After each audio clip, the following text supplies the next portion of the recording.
최근 뉴진스의 어딘가 빈티지한 모습과 힙합풍의 컨셉과 함께 우라하라라는 말이 소환됐는데요. 그동안 걸그룹들이 내세운 컨셉은 이렇게 청순하거나 귀엽거나 또는 섹시하거나 걸크러쉬성이 강하거나 이런 느낌이 강했잖아요. 근데 이번에 뉴진스가 컴백하면서 내세운 컨셉은 기존과는 약간 다르죠. 어딘가 Y2K 느낌이 나면서 향수를 자극하기도 하고요. 여러 복합적인 이유가 있겠지만 이번에 컴백하면서 협업한 사람 중 한 명이 후지와라 히로시라는 분이에요. 이분이 일명 우라하라의 대부라고 불리시는 분입니다. 우라하라는 뒤라는 일본어랑 하라주쿠가 합쳐져서 만들어진 말인데 하라주쿠의 뒷골목이라고 생각하시면 됩니다. 90년대 후반부터 2000년대 초기까지 이 하라주쿠 뒷골목에서 엄청난 패션의 유행이 탄생했거든요. 그게 바로 우라하라 패션을 필두로 한 스트릿 패션이죠. 여담인데 1970년경까지만 해도 일본의 젊은이의 거리, 유행의 발신지라고 하면 신주쿠였다고 해요. 근데 당시 신주쿠역 서쪽 출구에서 베트남 전쟁 반전운동에 대한 집회가 열렸었고 젊은이들과 일본 기동대가 충돌한 적이 있거든요. 이를 신주쿠 서쪽 출구 포크 게릴라 사건이라고 하는데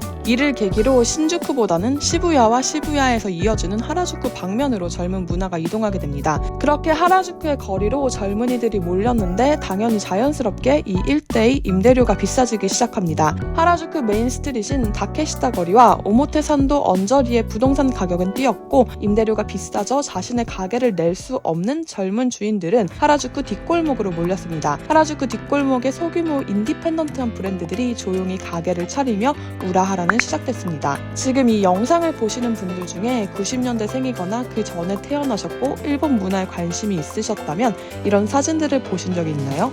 90년대 이후 일본의 패션은 스트릿 패션이 주도했다고 말해도 과언이 아닌데요. 말 그대로 길거리를 거니는 일반인들의 독특한 차림새들이 스트릿 패션이란 큰 흐름을 만들었고 우라하라 패션이 바로 이 흐름의 중심에 있었다고 말할 수 있습니다. 우라하라의 핵심은 바로 개성, 전통적인 규범에서 벗어나 젊은 세대들은 자신만의 개성을 뽐냈고 정돈된 스타일보다는 힙합 스타일에 가까운 중고가 남성복을 중심으로 주목을 받았습니다. 하우스윗으로 돌아온 뉴진스의 사진들을 봐도 힙합과 스트릿 패션의 느낌이 흠씬 나는 이유죠. 우라하라의 소규모 샵들을 운영하거나 이 일대의 아티스트들을 스지라고 불러요. 이 스지의 특징 중 하나는 어린 나이인데요. 비교적 어린 나이에 브랜드를 시작할 수 있었던 이유로서 빼놓을 수 없는 것이 퍼스널 컴퓨터의 보급이었다고 합니다. 95년에 마이크로소프트의 윈도우 95, 98년엔 아이맥과 보다 고성능이면서 저렴한 PC들이 보급됐는데 이 덕분에 디자인과 그래픽 제작의 허들이 한껏 완화됐다고 해요. 기존에는 옷을 만들기 위해서 공장에 가서 생산을 의뢰하고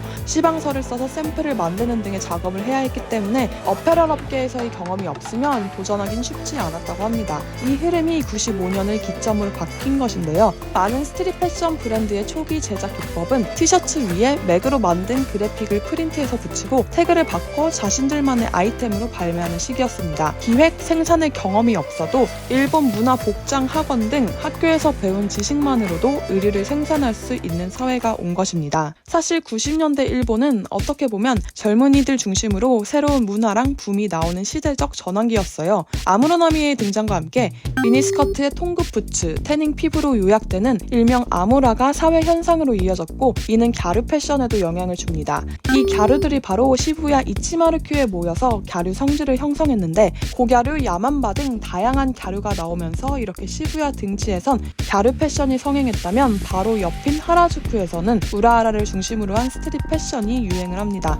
이 두 패션의 공통점은 나다움, 갸루들 역시 미의 기준에 집착하지 않았어요. 그보다는 자기 표현, 자기가 좋아하는 것에 주목을 했는데 후지와라 히로시는 90년대는 스타일에 구애받지 않고 무엇이든 좋아하는 것을 좋다라고 말할 수 있는 시대가 됐다. 시대의 전환기였다라고 말하기도 했습니다. 갸루 패션에 영향을 준 스타가 아무로 나미에였다면 비슷하게 이 우라하라 패션에 가장 큰 기여를 한 스타가 있습니다. 바로 이분. 우라하라 브랜드를 이용하는 기무라 타쿠야의 모습은 매스컴을 통해 노출됐는데 당시 기무라 타쿠야의 인기는 그야말로 초절정이었거든요. 90년대 롱 베케이션, 러브 제너레이션 등 다양한 드라마를 초히트시키며 이렇게 잘생긴 얼굴에 거기다 연기력, 스마프한 아이돌로서 보여주는 친근감은 대중을 사로잡았고 그런 기무타쿠가 입은 옷들은 당연히 일본 전역에서 주목할 수밖에 없었던 것입니다. 기무타쿠는 여성뿐만 아니라 남성들에게도 엄청난 인기를 끌었기 때문에 그의 스타일과 패션 아이템을 따라하는 남성들도 속출했습니다. 그렇게 우라하라 패션은 단순히 하라주쿠, 도쿄를 넘어서 일본 전역으로 퍼졌는데요. 이 붐을 부추긴 것이 바로 일본의 잡지들. 당시만 해도 SNS는커녕 스마트폰도 보급되지 않았던 시절이었기 때문에 패션 트렌드들이 잡지를 통해서 흘러갔습니다. 이런 잡지들이 유행을 하면서 잡지에 나온 독자 모델들이 또 인기를 끌기도 했는데요. 요즘으로 따지자면 인스타나 유튜브를 통한 인플루언서라고 할 수 있는데 그 시절 우리나라의 싸이월드에서도 종종 보이던 요피도 그런 격이었습니다. 암튼 다시 돌아가서 우라하라 패션의 이야기를 할 때 빼놓을 수 없는 분이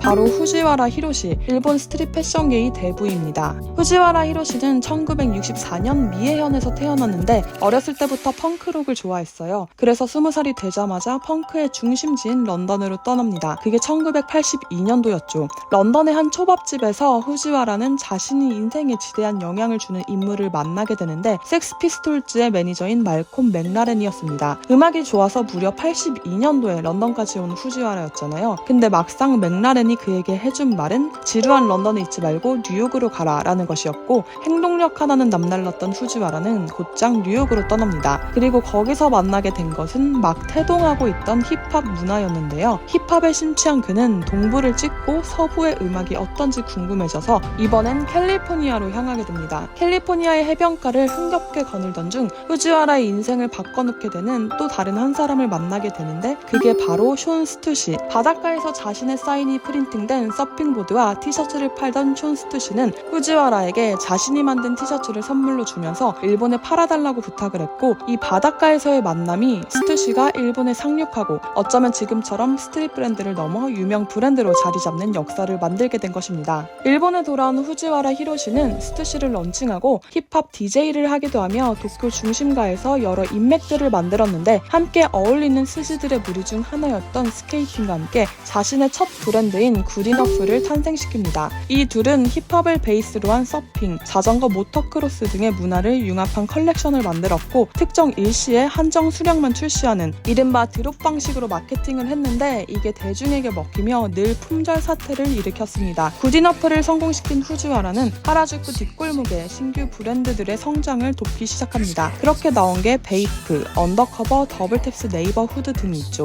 90년대 우라하라의 붐은 그렇게 시작된 것입니다. 90년대 일본은 버블 경제가 붕괴하면서 졸지에 취업을 걱정해야 하는 취업 표백 시대. 자유로움이란 이름으로 포장된 비정규직 프리터들이 등장했습니다. 만만치 않은 현실에 이들은 기성세대에 대한 회의, 좌절은 있었지만 이는 정치적 저항으로 표출되기보다는 나다움에 방점을 둔 패션으로 대체됐는데요. 요즘 SNS를 보거나 주위를 둘러보면 다른 사람의 시선을 의식하거나 무의식 중에 비교하는 습관이 자연스럽게 생기곤 하잖아요. 그리고 끝없는 비교의 벽은 자연스럽게 좌절감과 이어지곤 하죠. 남들과 비교하기보단 패션에서만큼은 나만의 개성을 뽐냈던 30년 전의 우라하라 패션.